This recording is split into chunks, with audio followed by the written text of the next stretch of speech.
आप सभी को श्री गोधाम चैनल में स्वागत है। भाग 4 में आज हम जानेंगे गणेश उत्सव का महत्व। तो मित्रों, गौ माता भगवान गणेश माता गौरी के प्रत्यक्ष स्वरूपा है।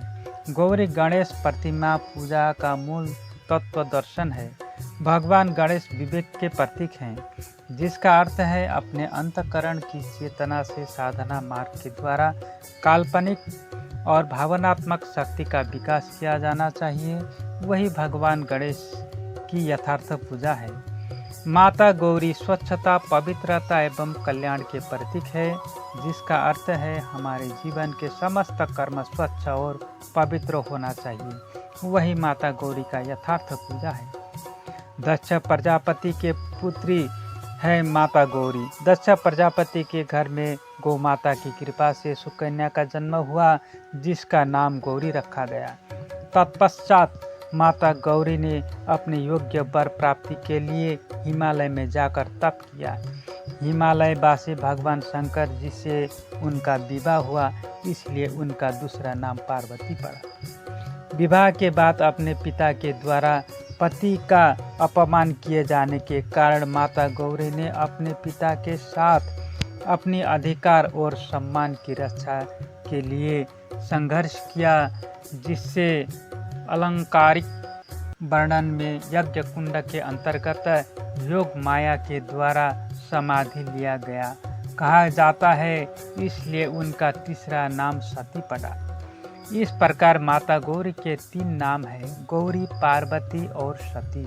विवाह के बाद माता पार्वती ने उत्तम और विवेकशील पुत्र धन प्राप्ति के लिए गौ माता की सेवा पूजा किया। गौ माता की कृपा से माता पार्वती को उत्तम पुत्र धन प्राप्ति हुई, इसलिए उनके पुत्र का नाम गणेश पड़ा। अर्थात गौ माता की कृपा से माता गौरी और उनके पुत्र भगवान गणेश हुए।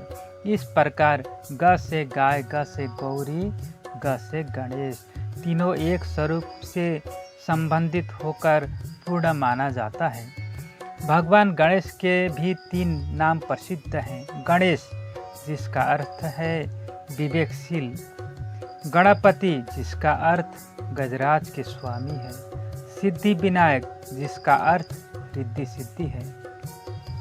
आयुर्वेद के देवता भगवान धन्वंतरि ने गणेश जी के साथ गजराज का मस्तक जोड़कर उन्हें जिंदा किया है, जिसके पीछे तत्व दर्शन है। भगवान धन्वंतरि को आयुर्वेद शास्त्र निर्माण के क्रम में एक बहुत बड़ा प्रयोग करना था। वह प्रयोग था किसी एक बालक का स्वाभाविक मस्तक की जंग किसी दूसरे जीव का मस्तक जोड़कर उसे जिंदा कर दिया जाए और वह बालक फिर से पूर्ववत मानव मस्तिष्क की तरह सोचे, समझे और कार्य करने लगे। इस कार्य के लिए वे भगवान शंकर जी के पास गए। भगवान शंकर जी ने अपने पुत्र गणेश जी को भगवान धन्वंतरि जी को दे दिए।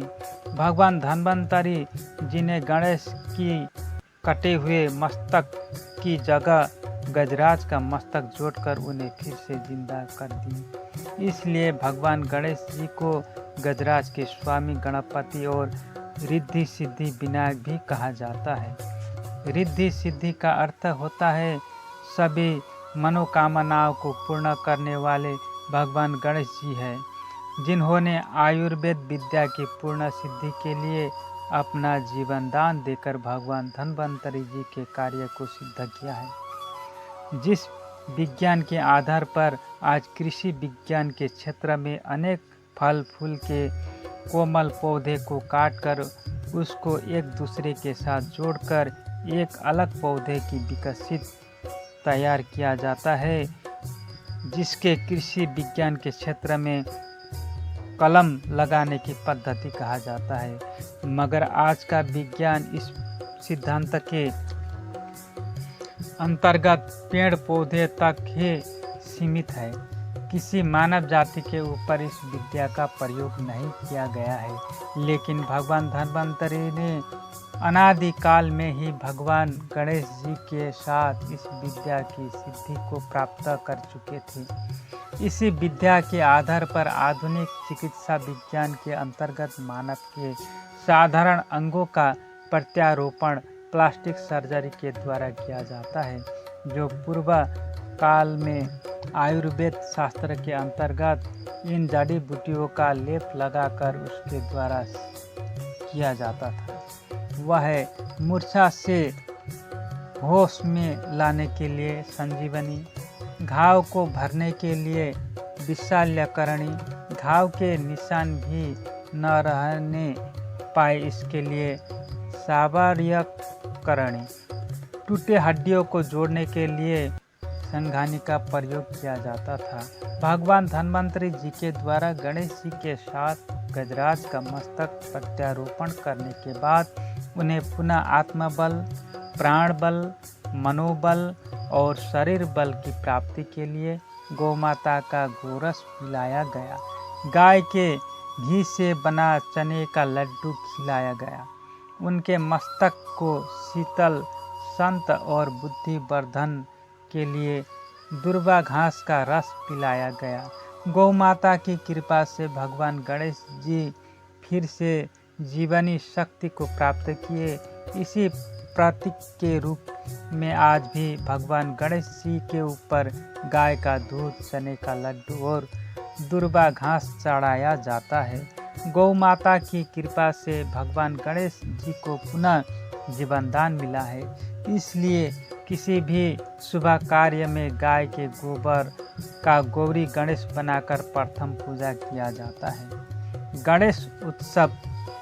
भारत जब गुलाम था उस समय हिंदू धर्म रक्षा के लिए बाल गंगाधर तिलक जी ने गणेश उत्सव मनाने की परंपरा आरंभ की, जो आज तक भारत के अनेक प्रांतों में गणेश चतुर्थी के दिन से लेकर अनंत चतुर्दशी तक बड़े धूमधाम से प्रति वर्ष मनाया जाता है।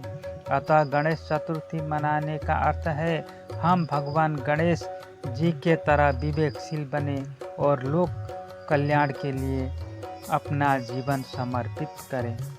मित्रों, आज का भाग यही समाप्त करता हूँ। फिर जल्द ही मिलूँगा एक नए वीडियो के साथ। तो मित्रों, अभी तक इस चैनल को सब्सक्राइब नहीं किया है तो सब्सक्राइब कीजिए, लाइक कीजिए, शेयर कीजिए और अपना सुझाव देने के लिए कमेंट कीजिए। तो जय हिंद, जय भारत, गौ माता की जय जयकार हो। अगले भाग में फिर मिलते हैं।